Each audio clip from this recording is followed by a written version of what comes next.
cómo desde el punto de vista de la mezcla gente, planeta y rentabilidad se puede potenciar un ecosistema donde hay diferentes actores con diferentes intereses.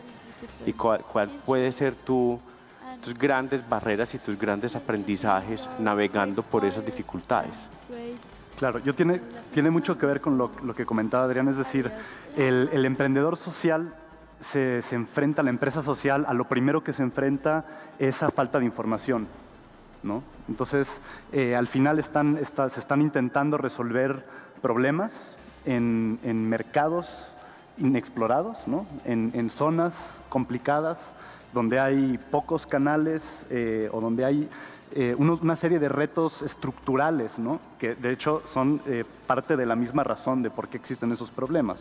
Entonces, esa incertidumbre, digamos, y ese riesgo que genera la empresa social es de las grandes barreras y, por lo tanto, representa también un reto muy importante al ecosistema, justamente de cómo se puede apoyar, cómo se puede facilitar el proceso de descubrimiento hasta la parte de aceleración de un emprendimiento social, de una iniciativa social, y qué actores, en qué momento y de qué manera tienen que operar como para articular esto. Y así como no es de un solo actor, tampoco es de un solo emprendimiento, ¿no? Creo que también hay algo que es muy importante y es el hecho para todas las instituciones, de nuevo, que entiendan el valor del aprendizaje, es decir, entendiendo que tanto en empresas sociales como en empresas tradicionales va a haber una tasa de fracaso, ¿no? Porque eso no va a cambiar de un día para otro, pero lo importante es qué tanto se puede capitalizar del aprendizaje y qué tanto ese aprendizaje se puede sistematizar, compartir, socializar, como para que el ecosistema sea más resiliente, digamos, a lo largo del tiempo, ¿no? Entonces, eso creo que es como crítico. Muy interesante. Adrián, ¿y tú crees que nuestros gobiernos están listos para incorporar estas conversaciones a su agenda? Es súper complicado. Y es súper complicado porque el que lidera, lamentablemente, el que lidera la formación de un ecosistema de emprendimiento no es el gobierno. Nunca lo va a hacer. El gobierno puede ser un buen feeder, va a entregar elementos importantes para que el ecosistema se genere. El gobierno puede tener el goodwill de juntar las partes y piezas, ¿verdad? El gobierno puede tener el goodwill de a lo mejor entrar a financiar, etcétera. Pero al final del día serán las instituciones intermediarias, serán las universidades, serán, como se llama, y los mismos emprendedores, ¿no? Que tienen que liderar el proceso, y los innovadores. Entonces, cuando el gobierno toma el liderazgo así en forma, no sé, por otro lado, el gobierno se enfrenta a una situación bien complicada, y nos pasó a nosotros en Chile cuando estábamos haciendo esto. El gobierno se enfrenta a la situación en que tiene que reportarle a la Contraloría General de la República todos los gastos y las cosas que hace, y por lo tanto entonces no puede tener esta mentalidad innovadora que significa estar modificando las cosas en el camino y estar cambiando, etcétera, etcétera. Por el contrario, cada vez que tú quieres cambiar algo, cada vez que quieres hacerlo distinto, viene la Contraloría o viene quien sea y dice: oye, un momentito, no te puede, la plata hay que controlarla, hay que reportarla, Entonces, lo hace ser y aún así más complicado.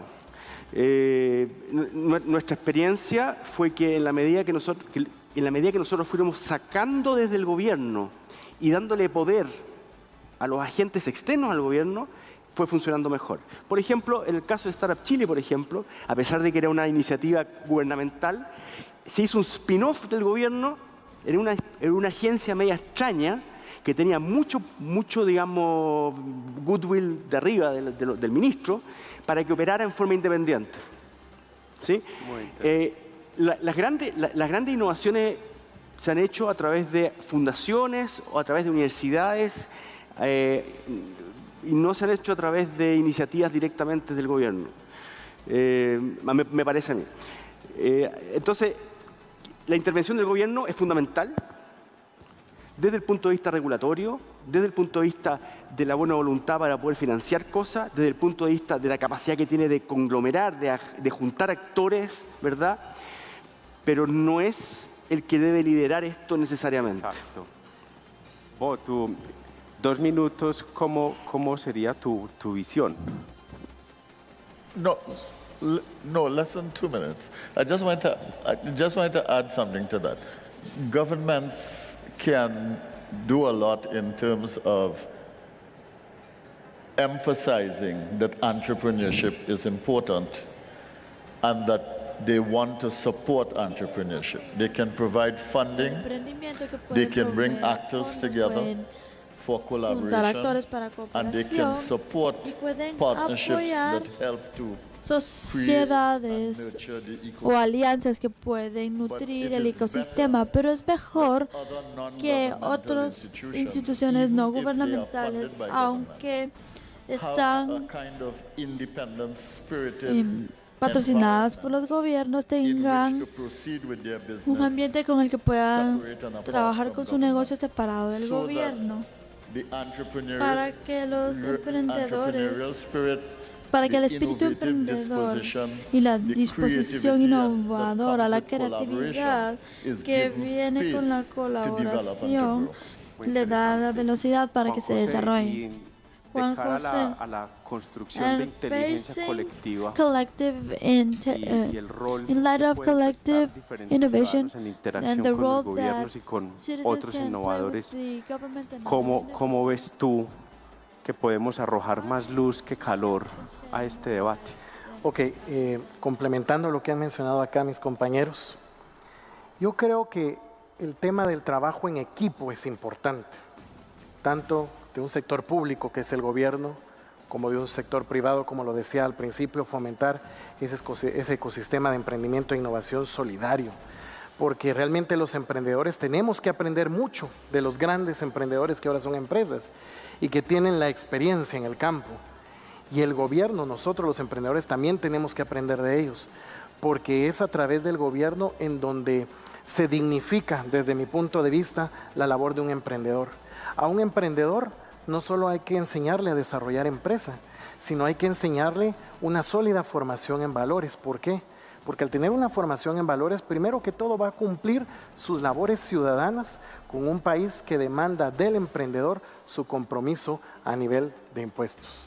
Y por el otro lado, en el caso del emprendedor, una formación en valores que ayude justamente a tener esa capacidad de entablar esos nexos de comunicación con instituciones, con empresas, con organizaciones, para lograr propiciar ese clima de cooperación entre instituciones, cada quien desde su expertise. Es una visión muy interesante, muy retadora la que hemos visto, básicamente porque la innovación es un juego muy distinto.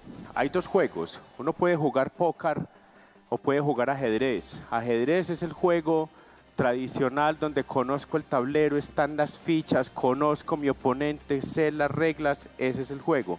La innovación, en cambio, es como jugar póker. Es decir, uno sabe más o menos quiénes están en la mesa, algunos con gafas, otros desconocidos, etc. Si uno quiere jugar, tiene que apostar. Si uno quiere saber para dónde van las cosas, tiene que poner plata en la mesa. Uno mira sus cartas, uno decide, sigo o me salgo, y si sigo, voy con más inversión. Lo importante es que el rol de los gobiernos es ayudar a que ese paso inicial, venga, pongamos la plata en la mesa para que entre. Es ayudar a bajar el riesgo al emprendedor y a las empresas grandes que también quieran crear nuevas empresas. Y son apuestas, porque como les contaba antes, de 300 ideas, más o menos 30 entran a descubrimiento. De esas 30 que entran a incubación, más o menos 5 pasan a aceleración, y de esas 5, una puede resultar un negocio exitoso. O sea, es una tasa de riesgo muy alta, y las contralorías, las auditorías y los procesos contables están diseñados para jugar ajedrez, no para jugar póker. Y yo creo que ese es uno de los grandes desafíos que tenemos en el ecosistema. Muchas gracias.